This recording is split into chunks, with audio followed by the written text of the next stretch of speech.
జై శ్రీమన్నారాయణ అందరికీ ఈరోజు జొన్నపిండి గంజి చేస్తున్నానండి. జొన్నపిండి గంజి చలవ మంచి బలాన్ని ఇస్తుంది శరీరానికి.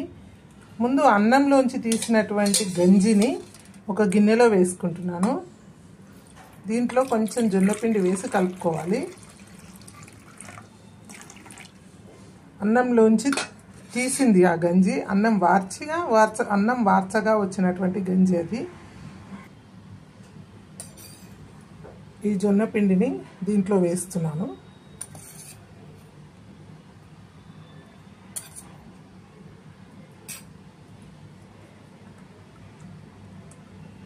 కలుపుకోవాలి. కలుపుకొని ఒక 15 నిమిషాలు దీన్ని రెస్ట్ ఇవ్వాలి.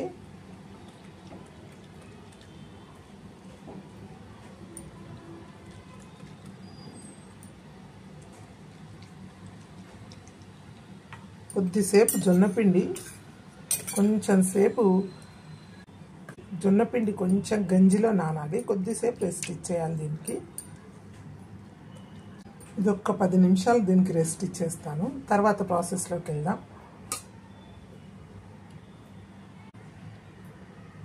దీంట్లోకి అల్లం, నిమ్మ ఆకులు, నిమ్మకాయ ముక్కలు, కరివేపాకు, ఎండుమిరపకాయలు ఒక గంట ముందు నానబెట్టి పెట్టుకున్నాను. వాటిని రోట్లో వేసి కొంచెం కచ్చా పక్కగా దంచేసుకుంటాను. దాంతో వచ్చేటటువంటి టేస్ట్ చాలా బాగుంటుంది. ఫస్ట్ మనం ఎండుమిరపకాయలు, అల్లం దంచుకోవాలి. ఒక అల్లం ముక్క,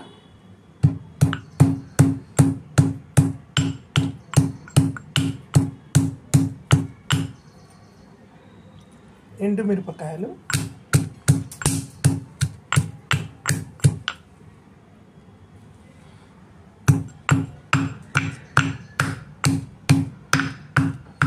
ఇది ఒక్కొక్కటే వేసుకోవాలండి, ఒకేసారి దంగదు, ఎందుకంటే రోలు చాలా చిన్నది కదా. ఇప్పుడు ఒక నిమ్మకాయ ముక్క దంచుకుంటున్నాను. దీంట్లో దాని రసం రావాలి.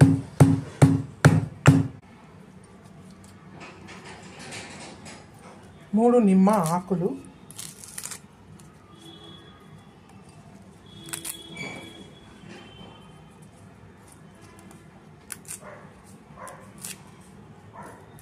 ఈ నారలు తీసేయచ్చు. దీని రసం రావడం కోసం, దీని ఫ్లేవర్ రావడం కోసం దీంట్లోనే వేసి కొంచెం దంచేసుకోవాలి.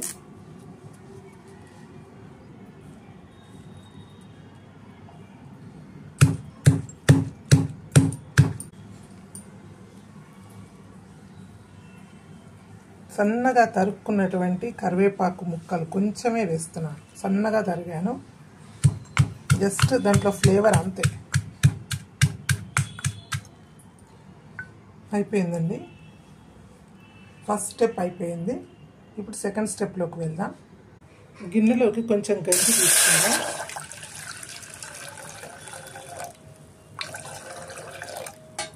కొంచెం గంజి, ఈ గంజి మళ్ళీ రేపు కూడా వాడుకోవచ్చండి.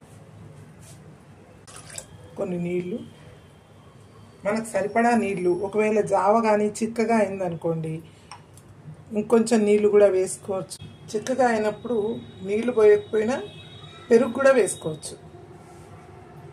ఇది మరగాలి. కొంచెం ఉప్పు వేసి మరిగిస్తాను. గంజిలో ఉప్పు వేసుకోవాల్సిన అవసరం లేదు. దాన్ని అట్లాగే మిగిలిన గంజిని అలాగే ఉంచేస్తే రేపటికి పులుస్తుంది. అది పులిచినప్పుడు ఇంకా మంచిగా ఉంటుంది.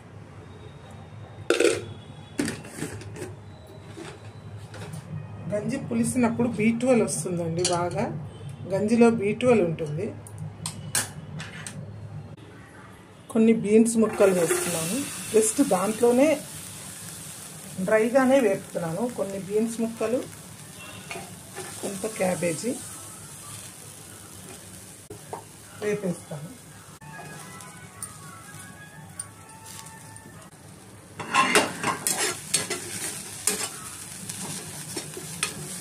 కొంచెం వేగాలి.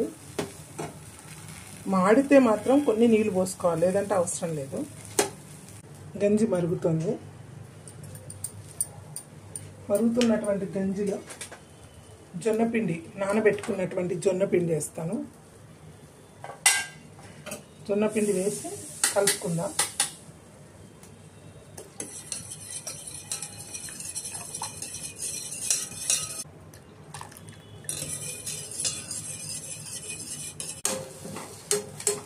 మనం వేసుకున్నటువంటి వెజిటేబుల్స్ కూడా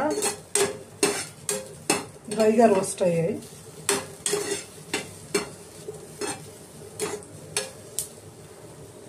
ఈ మాత్రం రోస్ట్ అయితే సరిపోతుంది, ఎందుకంటే దీంట్లోనే వేస్తాం కాబట్టి వేడికి మంచిగా మగ్గిపోతుంది. గంజి మరుగుతుందండి, ఇదిగోండి జొన్న గంజి మరుగుతుంది. కొంచెం ఒక 2 పొంగులు రానిస్తే సరిపోతుంది. స్టవ్ చిన్నగా చేసుకుని కొంచెం ఉడికిద్దాం. మరీ చిక్కగా అవ్వలేదు, మరీ పల్చగా అవ్వలేదు, కరెక్ట్ సరిపోయేటువంటి చిక్కదనంలోనే ఉంది. ఈ టైంలో మనము ఇంతకుముందు దంచుకున్నాం కదా, ఈ ఇంగ్రీడియంట్స్ అన్నీ వేసేసుకుందాం. దీంట్లో అల్లం ఉంటుంది, అల్లం, నిమ్మకాయ, నిమ్మ ఆకు డైజెషన్కి చాలా బాగా పనిచేస్తుంది.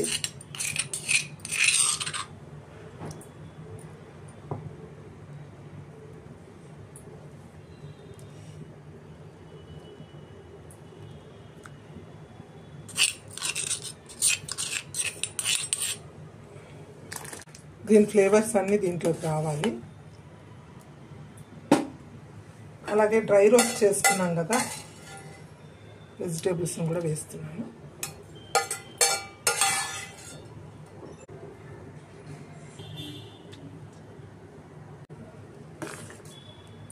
పొంగు వస్తుందండి, గంజి రెడీ అయిపోయింది, అన్నీ సమానంగా సరిపోయాయి. దించే ముందర స్టవ్ కట్టేస్తున్నాను. కొంచెం రైస్ వేసుకోవాలి. ఈ రైస్లోంచి తీసిన గంజి ఇది. కొంచెం రైస్ వేసుకుంటే తినేటప్పుడు రైస్ కూడా వస్తుంది, మనకు మధ్య మధ్యలో రైస్ కూడా వస్తుంది. ఈ ఫ్లేవర్స్ అన్నీ రైస్కి కూడా పట్టేస్తాయి. రెడీ అండి, జొన్న గంజి, జొన్న జావా రెడీ అండి. జై శ్రీమన్నారాయణ అందరికీ.